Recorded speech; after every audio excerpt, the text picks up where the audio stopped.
রাঙ্গামাটি শহরত বিশেষ অভিযান চালাইলে ৩,০০০ পিস ইয়াবা সহ ২ মাদক কারবারিরে গ্রেপ্তার করছে হতোয়ালি থানা পুলিশ।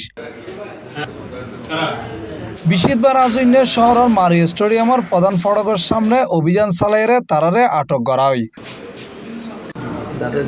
বৃহস্পতিবার দিবাগত রাতিয়ে রাঙ্গামাটির হতোয়ালি থানায় আয়োজিত সংবাদ সম্মেলনে এই তথ্য জানায় রাঙ্গামাটি সদর সার্কেলের অতিরিক্ত পুলিশ সুপার তারেক সেকেন্দার। গত ২রা জুলাই ২০২৬ সন্ধ্যা ১৭টা ১৯ সময় রাঙ্গামাটি জেলা পুলিশ সুপার মহোদয়ের সার্বিক নির্দেশনায় কোতোয়ালি থানা পুলিশের একটি বিশেষ অভিযানিক দল মারি স্টেডিয়াম এলাকা হতে ৩,০০০ পিস ইয়াবা সহ ২ জন মাদক কারবারিকে গ্রেপ্তার করতে সক্ষম হয় এবং এই মাদক কারবারিদের বিরুদ্ধে মাদকদ্রব্য নিয়ন্ত্রণ আইন অনুসারে মামলা রুজু প্রক্রিয়াধীন আছে। পুলিশ জানায় গ্রেপ্তারকৃতদের বিরুদ্ধে মাদকদ্রব্য নিয়ন্ত্রণ আইনে মামলা দায়ের করিয়ে আদালত পাঠানো হইব। পাশাপাশি রিমান্ডত আনিয়ে জিজ্ঞাসাবাদের মাধ্যমে মাদক চক্রের অন্যান্য সদস্য ইয়াবা উৎস এবং সরবরাহ রুট সম্পর্কে তথ্য উদ্ঘাটনের চেষ্টা করা হইব। তিনি হয় মাদক নির্মূলে রাঙ্গামাটি জেলা পুলিশের অভিযান অব্যাহত থাকব।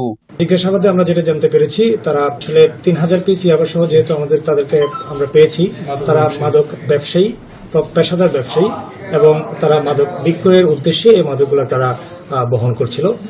ফার্দার ইনভেস্টিগেশন এবং জিজ্ঞাসাবাদের মাধ্যমে আমরা হয়তো আরো বিস্তারিত তথ্য আমরা সংগ্রহ করতে পারবো।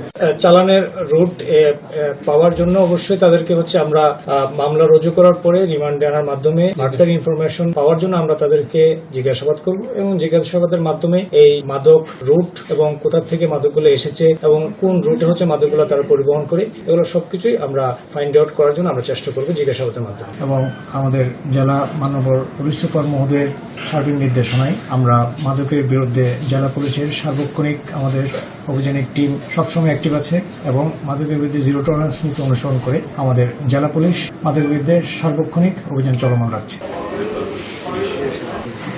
C+ TV Chittagong.